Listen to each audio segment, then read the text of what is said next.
विल्वमंगल ठाकुर का जन्म केरल के एक ब्राह्मण परिवार में हुआ था। विल्वमंगल ठाकुर अपने पिता के साथ पूजा पाठ किया करते थे। एक दिन सुबह विल्वमंगल ठाकुर के पिता ने विल्वमंगल ठाकुर को जंगल में भेजा पूजा के लिए कुछ फूल लाने के लिए। विल्वमंगल ठाकुर जंगल में जाते हैं और वहाँ पर देखते हैं कि एक शूद्र पुरुष और एक वैश्या कुछ संग कर रहे हैं।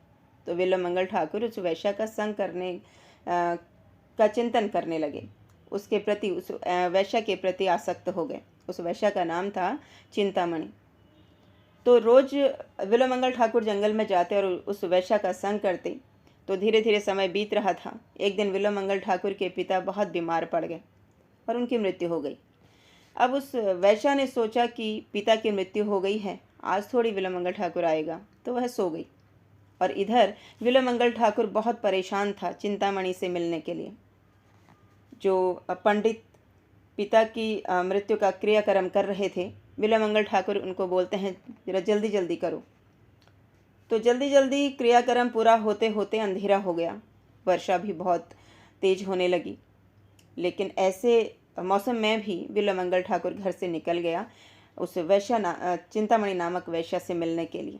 और जो ये वैश्या थी, इसका घर गंगा के उस पार था। वहाँ जाने के लिए कोई साधन नहीं था उस समय। बारिश के कारण और अंधेरे के कारण कोई साधन नहीं था उस नदी को पार करने के लिए। इतने में विल्वमंगल ठाकुर ने देखा कि एक लकड़ी का कुंदा बहता हुआ आ रहा है। तो विल्वमंगल ठाकुर ने सोचा कि इस लकड़ी के कुंदे का सहारा लेकर मैं नदी को पार कर लेता हूँ।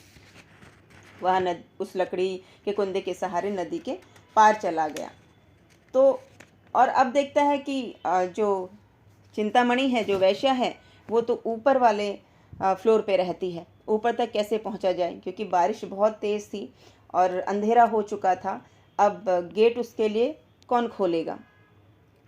विल्वमंगल ठाकुर ने देखा कि चिंतामणि के कमरे की खिड़की से एक रस्सी लटक रही है। तो विल्वमंगल ठाकुर ने सोचा कि मुझे देर हो गई आने में, तो चिंतामणि ने अपने कमरे की खिड़की से रस्सी नीचे डाली है ताकि मैं उस रस्सी को पकड़कर उसके कमरे तक पहुंच जाऊं।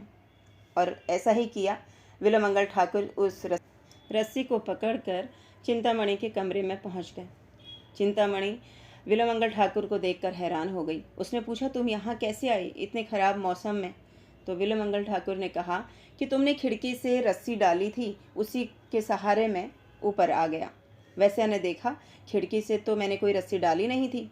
उसने देखा कि उसकी खिड़की से एक कोबरा सांप लटक रहा था। चिंतामणि ने पूछा कि तुमने नदी पार कैसे की? तो विल्वमंगल ठाकुर ने कहा कि एक लकड़ी का कुंदा था, उसको पकड़ के मैंने नदी पार कर ली। तो चिंतामणि ने कहा कि वो लकड़ी का कुंदा नहीं, वो एक शव था जिसके सहारे तुमने नदी को पार किया।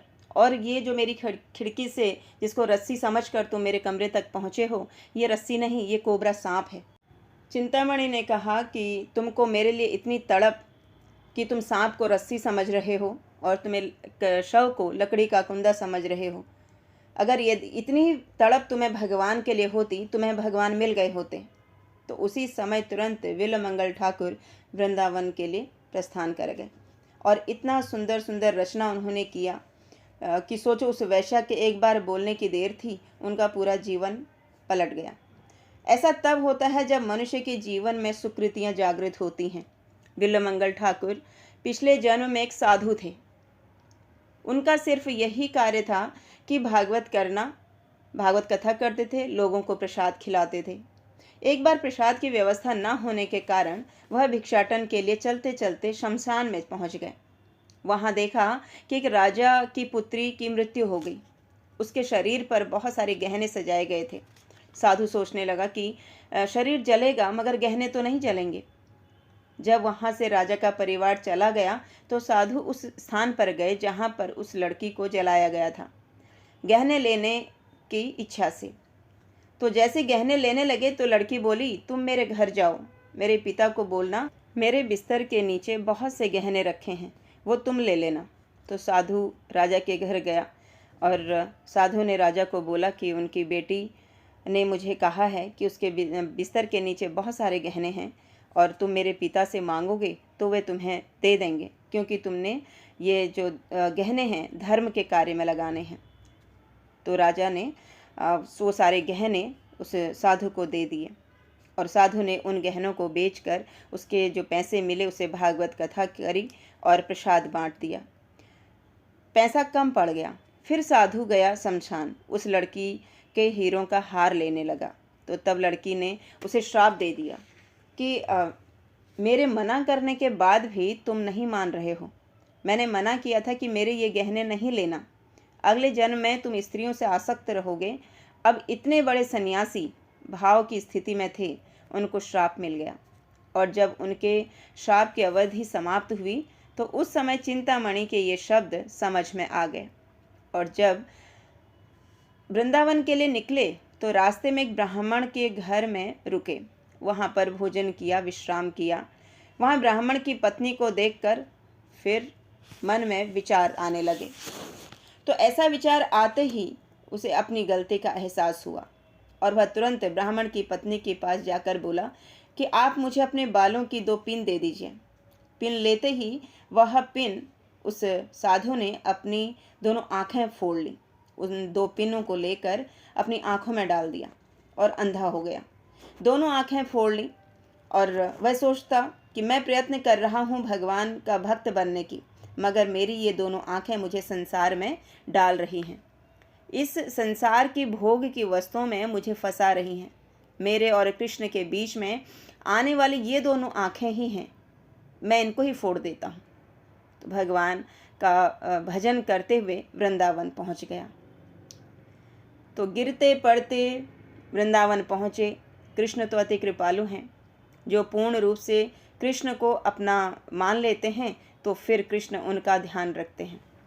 कृष्ण एक बालक के रूप में रोज बिल्वमंगल ठाकुर के लिए दूध लाते थे। एक दिन बिल्वमंगल ठाकुर ने पूछा, बेटा तुम कौन हो, क्यों मेरे लिए रोज दूध लेकर आते हो?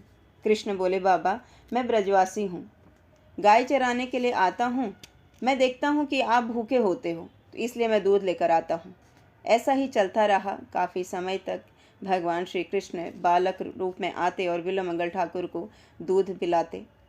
बिल्वमंगल ठाकुर बहुत सुंदर भजन गाते थे, तो उस भजन को सुनने के लिए स्वयं ठाकुर जी वहाँ बैठ जाते थे। एक दिन बिल्वमंगल ठाकुर चलते चलते कुएं में गिर गए। सूखा कुआं था और उस कुएं में गिरने पर बिल्वमंगल ठाकुर लाला लाला चिल्लाने लगे। लाला ने बिल्वमंगल ठाकुर का हाथ पकड़ा तो बिल्वमंगल हाथ पकड़ते ही बोले, तुम कौन हो? तुम कृष्ण हो ना? इतना सुनते ही लाला हाथ छुड़ाकर भाग गए। इससे पहले कभी छुआ नहीं था, दूध देते थे। तब बिल्वमंगल ठाकुर ने कहा, मैं अंधा हूँ, बूढ़ा हूँ, इसलिए हाथ छुड़ाकर भाग रहे हो। मैंने अपने हृदय में बंद किया है तुमको, वहाँ से कैसे भागोगे कृष्ण? तो ये हैं बिल्वमंगल ठाकुर, और जिन्होंने बहुत सारी रचनाएं लिखी हैं, बहुत सुंदर पद लिखे हैं और भगवान की वृंदावन में जाकर शुद्ध भक्ति की है। तो श्रील प्रभुपाद कहते हैं कि बिल्वमंगल ठाकुर वृंदावन में लगभग 700 साल तक रहे और फिर उन्होंने दीक्षा भी ली। तो बिल्वमंगल ठाकुर ने चिंतामणि ने बिल्वमंगल ठाकुर के जीवन में एक गुरु का कार्य किया। अगर चिंतामणि उन शब्द को नहीं बोलती तो बिल्वमंगल ठाकुर भक्ति में नहीं आ पाते ना। तो ये बताया गया कि जिस व्यक्ति के सुकृतियाँ जागृत हो जाती वह भक्ति में उन्नत होता है। हरे कृष्णा।